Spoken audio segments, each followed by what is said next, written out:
Hello, my darlings. Mother Raven here with some more fun fairy tale and folk tale. This one is a chapter of Louise, Imogen, Guiney's Brownie and Bogles, What Fairies Were and What They Did. A fairy is a humorous person, sadly out of fashion at present, who has had, nevertheless, in the actor's phrase, a long and prosperous run on this planet. When we speak of fairies nowadays, we think only of small sprites who live in a kingdom of their own, with manners, laws, and privileges very different from ours. But there was a time when fairies suggested also the knights and ladies of romance, about whom fine spirited tales were told when the world was younger. Spenser's Fairy Queen, for instance, deals with dream people, beautiful and brave, as do the old stories of Arthur and Roland. People who either never lived or who, having lived, were glorified and magnified by tradition, out of all kinship with common men. Our fairies are fairies in the modern sense. We will make it a rule from the beginning that they must be small. We will put out any who are above the regulation height, such as the charmingly famous Melusina, who wails upon her tower at the death of 𝔥𝔞𝔫𝔨𝔰𝔤𝔦𝔫𝔫𝔫. We may as well skip, for she is a tall young lady, with a serpent's tail to boot, and thus, alas, half monster. For if we should accept any like her in our plan, there is no reason why we should not get confused among mermaids and dryads, and perhaps end by scoring down great Juno herself as a fairy. Many a dwarf and goblin, whom we shall meet anon, is as big as a child. Again, there are rumors in nearly every country of finding hundreds of them on a square inch of oak leaf or beneath the thin shadow of a blade of grass. The fairies of popular belief are little and somewhat shriveled, and quite as apt to be malignant as to be frolicsome and gentle. We shall find that they were divided into several classes and families, but there is much analogy and vagueness among these divisions. By and by you may care to study them for yourself. At present we shall, very high-handed with the science of folklore, and pay no attention whatever to learned gentlemen who quarrel so foolishly about these things that it is not helpful nor even funny to listen to them. A widely spread notion is that our crusading forefathers went to the Holy Land. They heard the Paynim soldiers, whom they fought, and speaking much of the Peri, the loveliest beings imaginable, who dwelt in the East. Now the Arabian language, which these warriors used, had no letter P. Therefore they called their spirits fairy, as did the crusaders after them. The word went back with them to Europe and slipped into general use.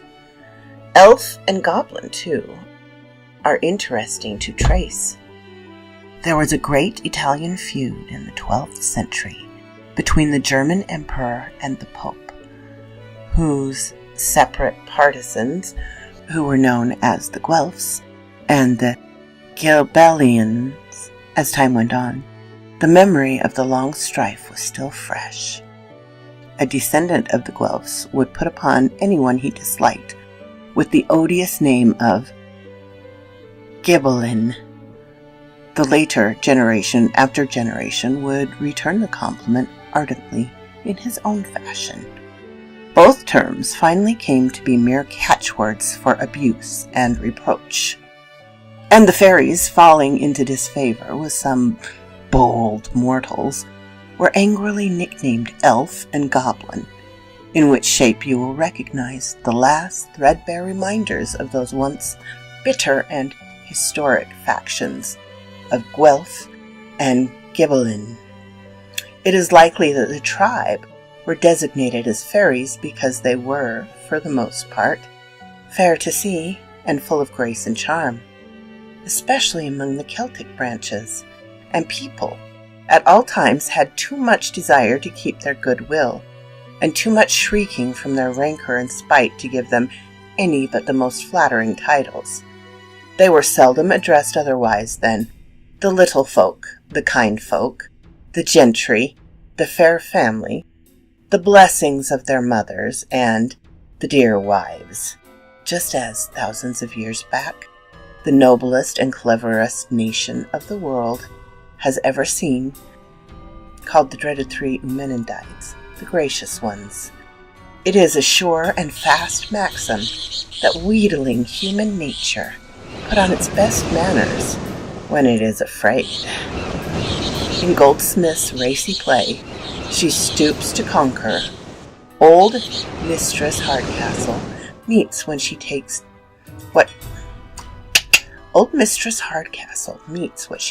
to be a robber. She hates robbers, of course, and is scared half out of her 5 wits. But she implores mercy with her cowering politeness, at which nobody can choose to laugh, of her good Mr. Highwayman.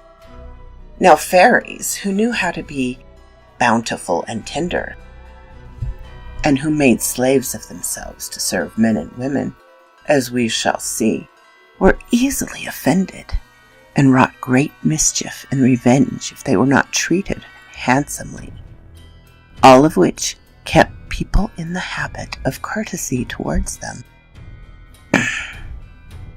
A whirlwind of dust is a very annoying thing, and makes one sputter and feel absurdly resentful. But in Ireland, exactly as in modern Greece, the peasantry thought that it betokened the presence of fairies going on a journey, so they lifted their hats gallantly and said, "God speed you, gentlemen." Fairies had their followers and votaries from early times. Nothing in the Bible hints that they were known among the heathens with whom the Israelites warred. Nothing in classical mythology has any approach to them except a beautiful wood and water nymph. Yet poet Homer, Pliny the scientist, and Aristotle the philosopher had some notion of them and their influence. In old China, whole mountains were peopled with them, and the coriander seeds grown in their gardens gave long life to those who ate them.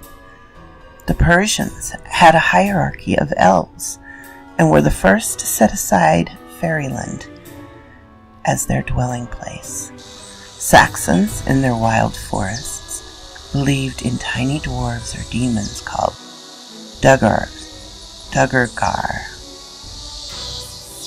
Celtic countries, Scotland, Brittany, Ireland, Wales, were always crowded with them. In the utmost mountains of India, under a merry part of heaven, or by the hoary Nile, according to other writers, were the pygmeos, 1 cubit high, fully grown at 3 years, and old at 7, who fought with cranes for a livelihood. And the Swiss alchemist Paracelsus, most pompous and amusing old bigwig, wrote that in his day all Germany was filled with fairies, 2 feet long, walking about in little coats. Their favorite color, noticeably in Great Britain, was green. The majority of them wore it, and grudged its adoption by a mortal. Sir Walter Scott tells us that it was a fatal hue to several families in his country, to the entire gallant race of Grahams in particular, for in battle a Graham was almost always shot through the green check of his plaid. French fairies went in white, the niece of Yulun and many other house spirits in red and grey, or red and brown, and the plump Welsh goblins, whose holiday dress was also white, in the gayest and most varied tints of all. In northern Wales were the old elves of the blue petticoat. In Cardenshire was the familiar green again, though it was never seen save in the month of May. And in Pembrokeshire, a uniform of jolly scarlet gowns and caps. The fairy gentlemen were quite as much given to finery as the ladies, and their general air was one of extreme cheery dandyism. Only the mine and ground fairies were attired in somber colors. Indeed, their idea of clothes was delightfully liberal. An elf bespoke himself by what he chose to wear, and fashions ranged all the way from the sprites of the Orkney Islands, who strutted about in armor, to the little 𝔱𝔞𝔫𝔨𝔰𝔤 of Cologne, who scorned to be burdened with so much as a hat. People accounted in strange ways for their origin. A legend firmly held in Iceland says that once a time Eve was washing a number of her children at a spring when the Lord appeared suddenly before her. She hustled and hid away those who were not already clean and presentable, and that they, being made forever invisible after, became the ancestors of the little folk, who pervade the hills and caves and ruins to this day. In Ireland and Scotland, fairies were spoken of as wandering remnants of fallen angels. The Christian world over, they were deemed either for a while or perpetually to be locked out from happiness of the blessed in the next world. The Bretons thought their Corrigans had been great Gallic princesses who refused the new faith and clung to their pagan gods, and fell under a curse because of their stubbornness. The small people of Cornwall, too, were imagined to be ancient inhabitants of that country long before Christ was born, not good enough for heaven, and yet too good to be condemned altogether, whose fate it is to stray about, growing smaller and smaller, until by and by they vanish from the face of the earth. Therefore the poor fairy folk, with whom theology deals so rudely, were supposed to be tired, waiting, and anxious to know how they might fare everlastingly. And they waylaid many mortals, who, of course, really could tell them nothing, to ask whether they might not get into heaven by chance at the end. It was their chief cause of doubt and melancholy, and ran in their little minds from year to year. And since we shall revert no more to the sad side of fairy life, let us close with a most sweet story of something which happened in Sweden centuries ago. Two boys were gambolling by a river when a neck rose up to the air, smiling and twanging his harp. The elder child watched him and cried mockingly, "Neck, what is the good of you sitting there and playing? You will never be saved." And the neck's sensitive eyes filled with tears, and dropping his harp, he sank forlornly to the bottom. But when the brothers had gone home and told their wise and saintly father, he said that they had been thoughtlessly unkind, and he bade them hurry back to the river and comfort the little water spirit. From afar off they saw him again on the surface, weeping bitterly, and they called to him, "Dear Neck, do not grieve, for our Father says that your Redeemer liveth also." And he threw back his bright head, and taking his harp, sang and played with exceeding gladness until sunset was long past, and the first star sent down its benediction from the sky. So quoth this raven.